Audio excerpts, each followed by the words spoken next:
বিজিবিকে সহযোগিতা করার জন্য বিশেষভাবে অনুরোধ করা যাচ্ছে।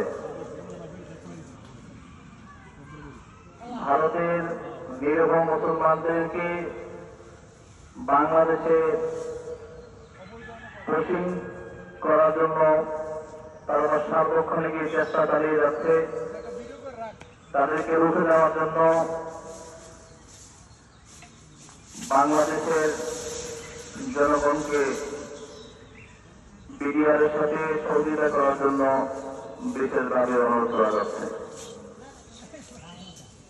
এবং বিশেষ করে যারা বর্ডারে ক্ষেত খামারে কাজ করেন তারা খুব সতর্কভাবে কাজ করার জন্য বিশেষভাবে অনুরোধ করছে।